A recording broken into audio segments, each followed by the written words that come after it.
Hello बच्चों, so let's see this question. The question says from the relation r equals to r naught a raised to the power 1 by 3 where r naught is constant and a is mass number of nucleus, show that the nuclear matter density is nearly constant.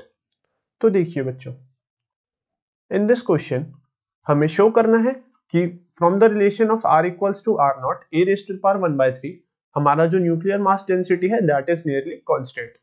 So basically बच्चों, जो हमारी nuclear density होगी rho, that will be equal to mass upon volume, right बच्चों. And if we consider कि जो हमारा nucleus है that is approximately spherical in shape, so उसकी जो वॉल्यूम होगी हमारी दैट विल बी, अगर हमारा nucleus basically spherical in shape है तो जो हमारी वॉल्यूम आ जाएगी वो इक्वल होगी 4/3 पाई आर क्यूब के, राइट. एंड यहाँ पे हमारा m here is the mass number of the nucleus, so m will be mass number of nucleus.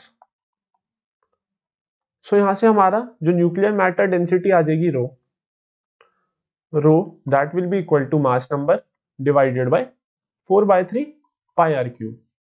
अगर हम r को रिप्लेस करें by this equation which is given in the question r equals to r not a raised to the power 1/3, तो ये बन जाएगा हमारा, अगर हम यहाँ पे m here is the nuclear mass density, तो m को हम लिख लेंगे a divided by 4/3 pi r cube which is r not a raised to the power 1/3 का होल क्यूब.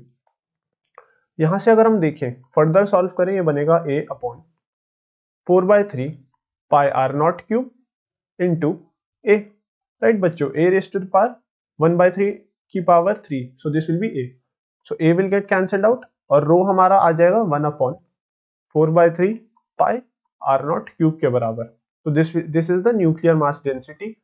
एंड अगर हम देखें 4/3 pi R naught cube is basically a constant. हमें क्वेश्चन में आर नॉट इज गिवन कि ये constant है, so basically rho will be constant, so rho is constant here. So we can say that जो हमारी न्यूक्लियर मास डेंसिटी है that is nearly constant and is independent of A. Hence, we get this answer. So I hope बच्चों you understand this question and best of luck.